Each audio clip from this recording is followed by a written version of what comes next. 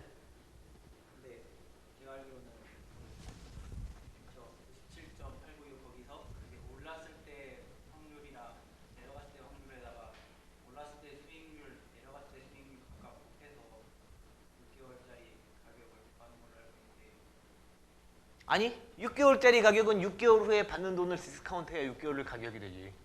6개월 후에 $100를 받잖아. 1년 후에 $100를 받기로 했는데 6개월 지났으니까 6개월 후에 $100를 받는 게 되잖아. 받는 게 아니라 가격이 얼마만큼 올랐는지. 그러니까 얼마만 골라면 그때 이자율이 얼마인 봐야지. 그러면 6개월 후에 그로 6개월 후에 그로부터 6개월 후에 받는 그 일드가 얼마인지 이자율에 따라 달렸겠지.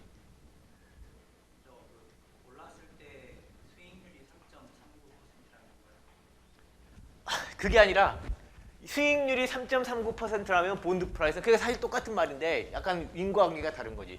수익률이 3.39%, 6개월 수익률이 3.39%는 말은 6개월 후에 $100를 받는 본드 프라이스가 98.319284달러가 돼야 된다는 거지. 이거 우리가 배운 거잖아, 그거. Okay, you had a question, right? Is this also connected to the fast forward rates? Forward rate, there is no forward rate here, okay? I didn't introduce forward.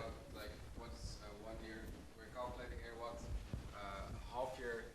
Well, actually, a 1 year T-bond is worth in half year when it's a half year T-bond. Right? Yes, exactly. Yes. And we, Which is similar to. yes, so forward rate is set today, but what we are talking about is a future interest rate. Of course, future interest rate has related with our expectation, which is again related with forward rate, but please forget about forward rate. It is different from forward rate. Forward rate is set today, okay? But in this case, we are talking about future interest rate, which no one knows. It depends on scenario. Okay? God just gave us these two numbers.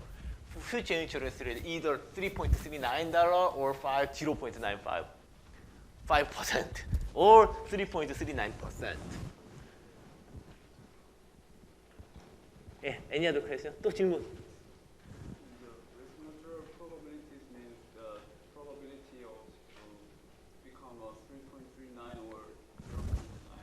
Yeah, it is a probability of going up. Okay, up. So 1 minus is the probability of going down. It is called, I am about to explain this, but it is called risk neutral probability because we are assuming as if we are living in the risk neutral world, and then we get the price of a contract by just calculating expected value and by discounting it with the risk-free rate. Okay, yeah. So we're actually only interested to know if it goes up or if it goes down, but not in exactly how much it goes up, just in the probability if it goes up or if it goes down. That's what we're interested in. Yes, only probability. And how much go up, how much go down, again, these numbers are currently given by the God.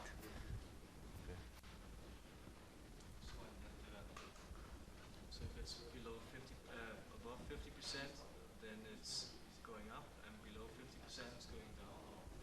So it means that risk neutral probability just means that in risk neutral world, we are assuming that we are living in risk neutral world, and actually let's just assume that we in this world, with probability of 4%, with probability of 64%, interest rate, 6 months rate becomes 3.39%, which means that about probability of 36% interest rate becomes this one. Okay, that's the point. Actually, the important part is that this is not actually so. It is not objective probability. It's not real probability. It's the probability we just introduce in order to make our life easier. So this, we say the probability of interest becomes up, going up from 1.74% to 3.39%. Is not exactly, they can go with a different probability, okay? But in order to make life easier, we are just making everything risk neutral, and we are just assuming that pricing go up is this one in order to build a model. So it is just for modeling and for prediction of the for calculating bond price or interest rate like securities, but it is not actual probability of going up. It is different.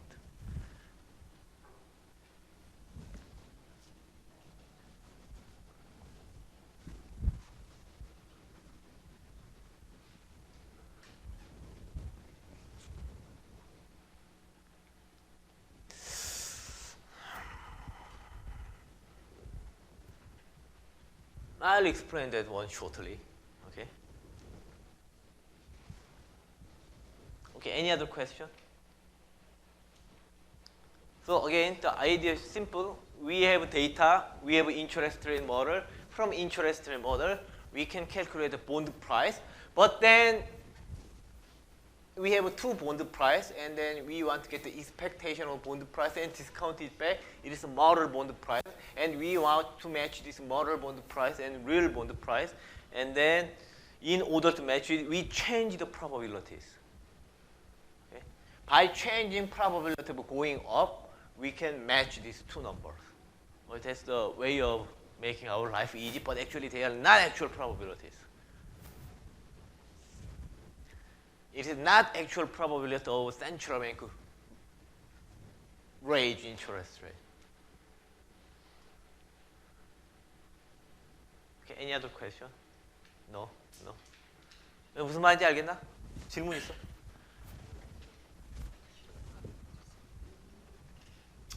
시켜볼까? 네. Okay, so in order to test your whether you understood, okay, this setting well, so let's introduce a derivative. Okay, so let's introduce derivative.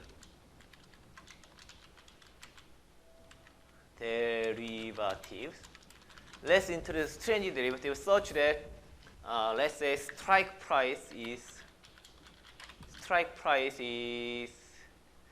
2%. Okay, 2%. So it is a swaption. Okay, let's introduce swaption. No, it is not swaption. It is called cap. Okay, it is called interest rate derivative. No, swaption, swap. Okay, let's swaption is we want to, so swaption is hard. So okay, let's introduce the interest derivative, which is called cap. Okay, caplet. In this case, we have only one cash flow, so it is caplet. Okay, let's have a caplet, and in caplet we have a strike price called 2%, and the caplet is such that it generates cash flow such that it is max of this one. It is similar, very similar to call option minus this strike price 0. Okay, so it is like a call option, right? So 2% is strike price. So if interest rate is greater than 2%, then so we can choose. You can choose max of the two or 0. So if interest rate is greater than 2%, then instead of receiving 2%, you can receive 3.39%, right? But if interest is 0.95%, if you exercise this option, you receive only this rate, not 2%, of only this rate. Therefore, you rather not exercise it. Okay. So this is like a call option.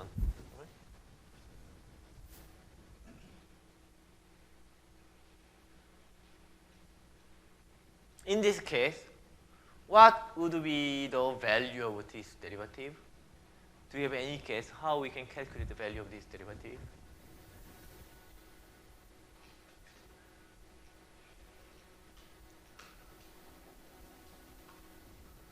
Any idea? So this is kind of contract usually used when you have a debt, when you have a floating rate debt, right? You will on the floating rate debt, right? Where if you have a floating rate debt, if interest rate goes up, you have to pay higher interest rate, right? So then you happy about that.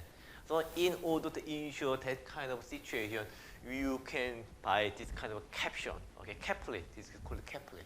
So if interest rate is going up 3.39%, then without this contract, you have to pay that rate. But if you have a caplet, you can exercise this one, and instead you can pay only 2%, which means that you are receiving 1.39%. Okay, you are making 1.39%. But if interest rate become lower, then actually you are happy. You are happy to pay 0.95% of floating rate. You are not stupid to actually exercise it and pay 2%, right? You don't pay. So actually your payoff from this position is 0. Okay? Then my question, what would be the price of this contract? Okay? Do you have any idea how we can calculate this?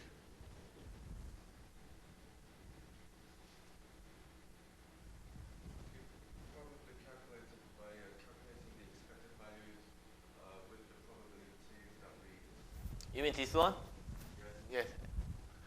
So if it goes up, we will have a return of 1.39. So 1.39. So that will be our additional value, but that only counts for the probability of 0.64 for that value. So we can multiply that so that we could derive the actual current value of the derivative itself. Yes, and we actually discounted. You are right. So actually this is number is too small. So let's say notional value is 100. Okay, 100. Let's increase the notional value. Okay, because this number is too small.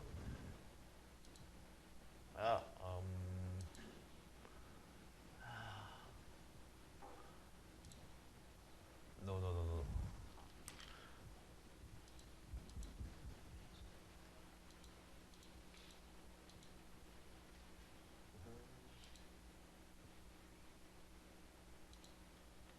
Okay, so you are absolutely right. What you can do is, well, we can regard, okay, we can forget about this caplet. Just we can say, okay, when interest rate is 3.39%, okay, we make $1.39. When interest rate is 0.9%, we don't make any money. So depending on two scenarios, in this scenario, we receive this one. In this scenario, we receive this one, which means that we can calculate our expected value, okay? Then we can calculate our expected value of this one multiplied by this one plus 1 minus this one multiplied by this one. Okay, then we can calculate the expected value, right? So expected value, but it's a future expected value. Expected value is for 6 months later, delta later. So we have to discount it back. Okay, so we have to discount it back.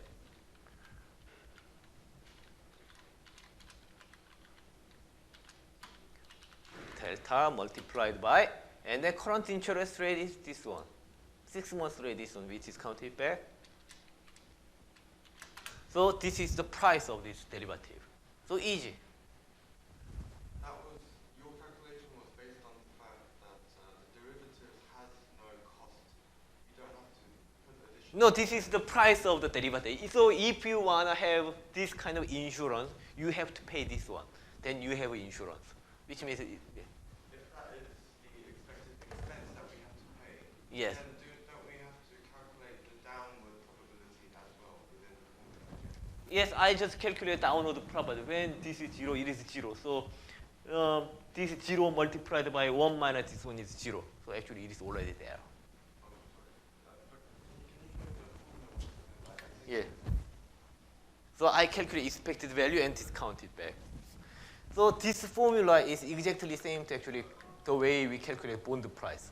In bond price, we calculate expected price and discount it back. And in derivative also, it is interest rate derivative. We calculate expected value and discount it back. So it's interest rate derivative. Strike price, okay?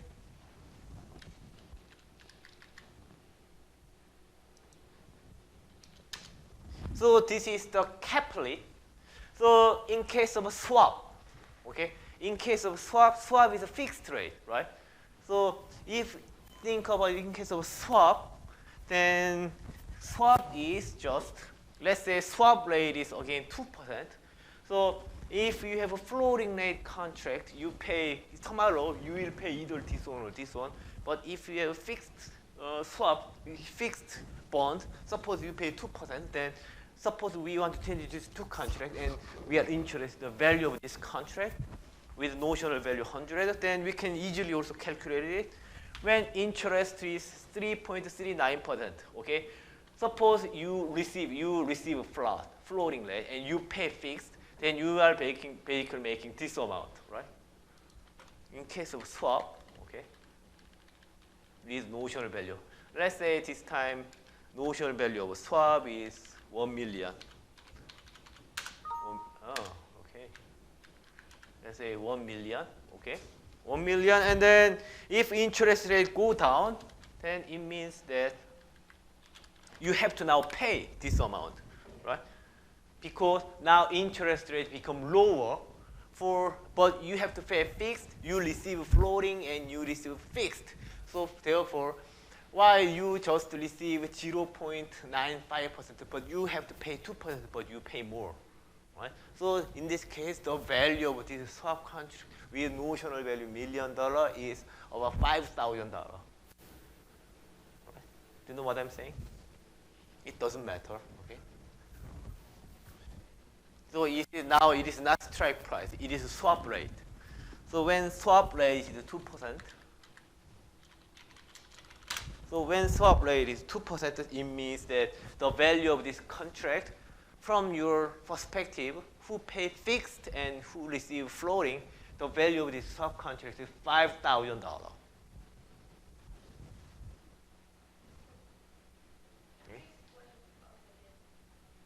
Okay, so I'm interested in value of the swap contract. In case of a value of, in this swap contract, you pay fixed and you receive floating.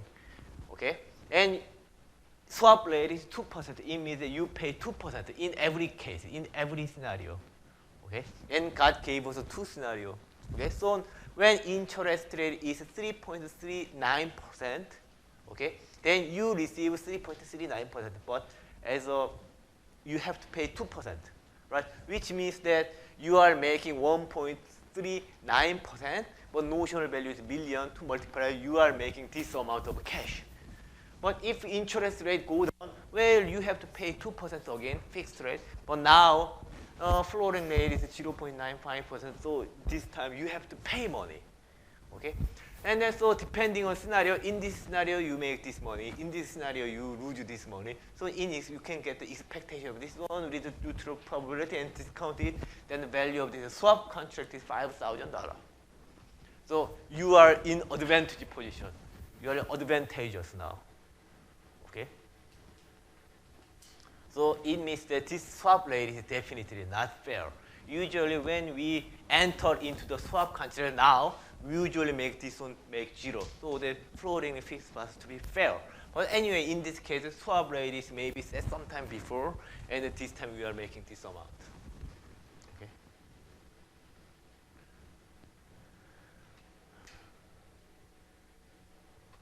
무슨 말인지 알겠어요?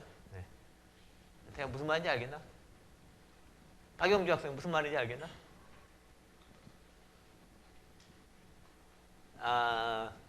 오현정 학생 무슨 말인지 알겠나? 대략 지금까지는 내가 설명을 못하나? 내 강의력에 문제가 있는 걸까?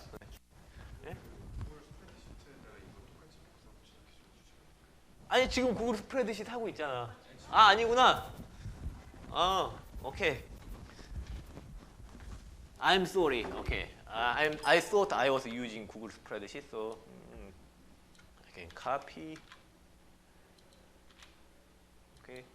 No, the formula is not there. So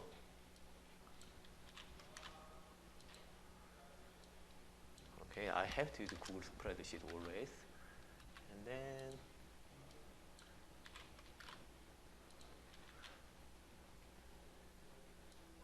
okay, done. Okay.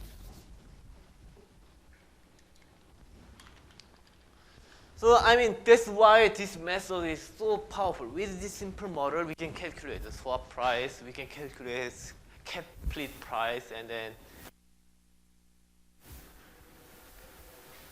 okay. So next let's calculate bond derivative. Okay, bond derivative. Okay. Call option. Let's bond call option. Let's say put option. I already did call option. So bond put option. In bond put option, let's say strike price is $99.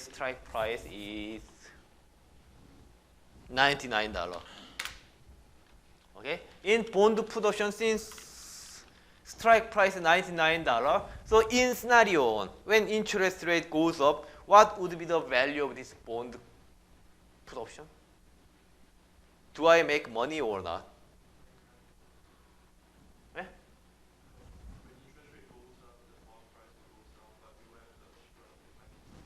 Yes, exactly. So strike price minus this one, this one. So okay, when interest rate goes up, it means the bond price goes down. And then in put option, we have a right to sell. Okay, bond price is $98.31, about $32, but we have a right to sell it at $99. So basically, we are making money. But then, if interest rate goes up, then bond price go up. Then bond price is about more than $99, and we don't have any reason to sell this bond at lower price. So we don't exercise the put option. The value of put option is 0. Right? Let's say this one as because this is important, let's define name range. So R and P.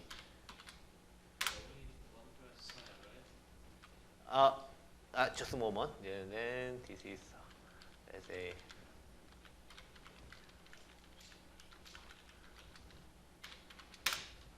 okay.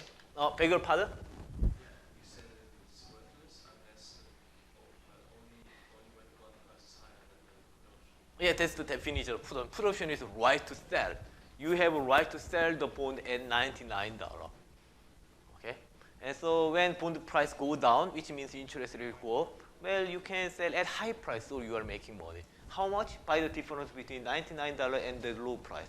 But if bond price is more than $99, well, you can sell it more than $99. Why you bother to sell it $99? No, you don't exercise the price. So value of this contract is 0. Again, in this case, so we can calculate bond of, so it means that at this scenario, we are making this money. At this scenario, we are making this money. So value of this contract is the same. We can calculate expected price, R and P multiplied by this one, plus 1 minus R and P multiplied by this one. And then we can simply discount it back. Okay? Because it's 6 months later. Okay? So this is the price of the bond put option price. Yes? What is the bond price there? It is bond price. Okay, it is current bond price. So underlying asset of this bond put option is 1-year bond currently. Okay. And bond price is the 0.6 You mean this one? Okay, I'll show you the formula. Okay. Huh? Yeah. You can see the formula here. So, yes, that one minus that one. So, yellow, orange one minus purple one, and 0. So, yeah, I mean, yeah.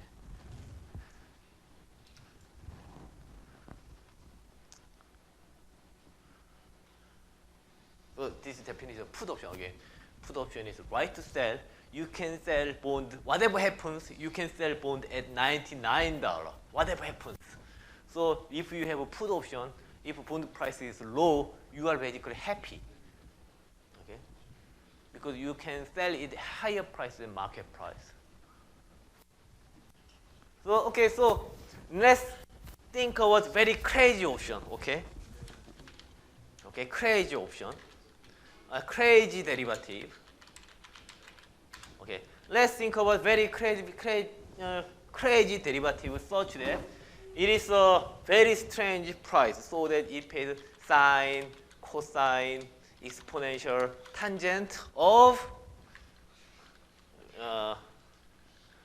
this interest rate. Again, this kind of weird, strange derivative, we are perfectly happy about it. Whatever complicated derivative, we are fine. Okay. Then in this case, the sine, cosine, exponential, tangent price of interest rate. Then okay, whatever complicated formula it is, when interest rate is 3.39%, we receive this one. When interest rate is $0.95, we receive this one. Then again, well, we can calculate the price of this crazy derivative, which is again copy and paste. But I have to change P27 and then P28. Right? So whatever crazy derivative, we can calculate the price of this crazy derivative. Easy, right? That's why this method is so powerful. It is impossible to have this kind of complicated derivative in real life, right? But even this kind of complicated derivative, we can get the price. That's why this method is so powerful. We can calculate any derivatives. Any derivative written on either interest rate or bond. Once we have, so the key is this one. Key is this risk neutral probability. Once we know this risk neutral probability, which is probability of this going up scenario, then we know probability going down scenario, which is 1 minus simply this one. And then we can, once we have a cash flow of this one, we can calculate the expected value and discount it, and we are done.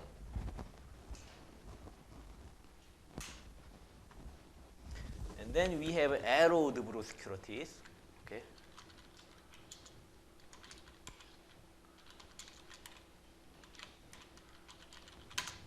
Okay.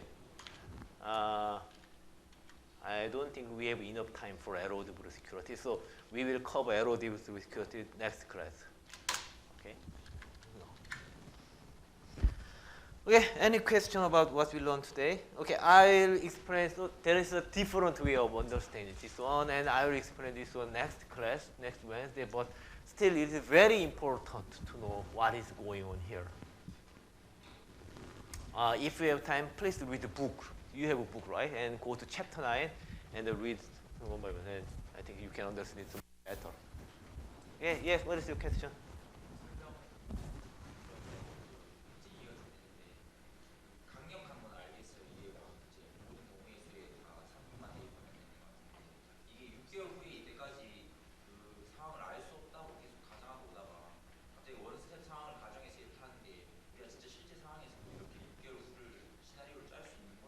Yes.